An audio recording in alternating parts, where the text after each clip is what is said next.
Some folders are hidden for a reason. A student found one buried deep in his school-issued laptop, full of surveillance photos. Students, teachers, twisted into impossible shapes. One image was labeled "Now." It showed him, sitting at his desk, and behind him, something faceless. I am coming for you.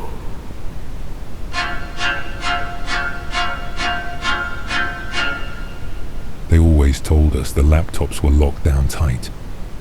District issued, Mr. Denby would bark, spit clinging to his bottom lip. Monitored, secure. Nothing you do on them is private. Yeah, well, they missed something big. And now I can't unsee it. It started on a Tuesday, the kind of grey, bloated day that New England seems to breed like mold on bread. Rain smudged the corners of the windows in math class. I was supposed to be graphing quadratic equations, but instead, I was poking around the file structure of the school laptop they handed me the month before. Just curiosity, you know, like pulling back the wallpaper in an old house to see if there's a secret passage behind it.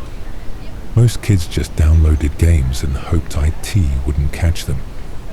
But I wasn't like most kids. I dug deeper, first into the System32 files. I know. Then into a hidden user folder labeled Student Backup Old. Hidden, but not well. No password, no encryption.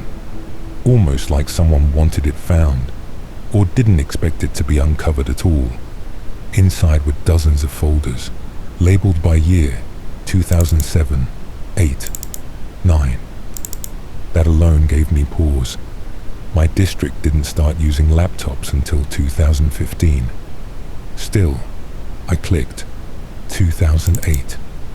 A folder inside named Core Log. Inside that, another folder, Internal Capture.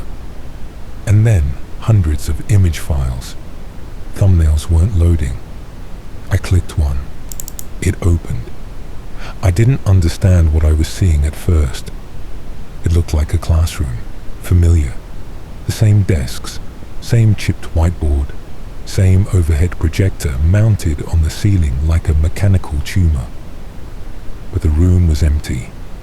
Well, almost.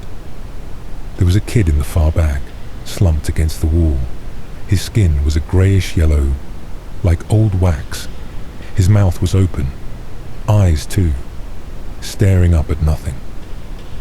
The timestamp read, April 3rd, 2008, 4:46 p.m.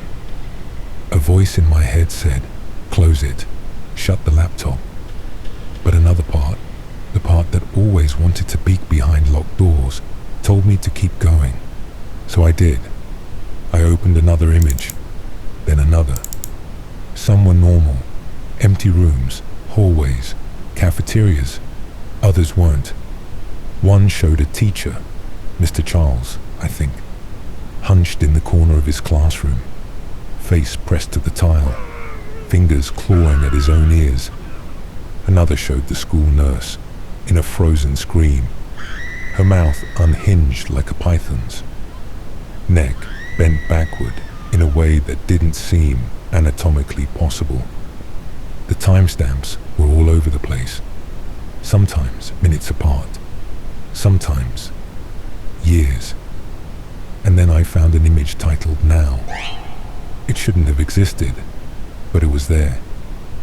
The timestamp matched the exact second I opened it, and it was a picture of me, sitting in class, eyes locked on the screen, the same screen the image was now open on. Behind me, someone stood. Not a teacher, not a student, a figure in dark grey, with no face, just smooth, pale skin, where features should be. Its hand was on my shoulder. I spun around.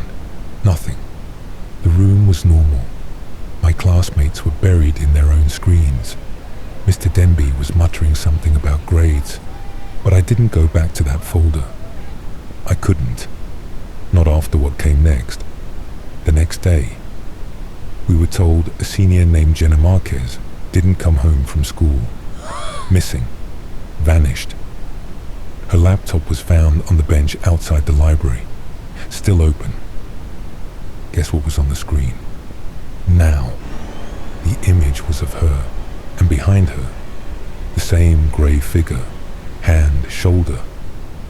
I shut my laptop, returned it, told my parents mine was acting weird. But sometimes, when I close my eyes, I can feel it again. The weight, the hand, and I swear, if I turned around fast enough, I might see it, just for a second, right there, waiting.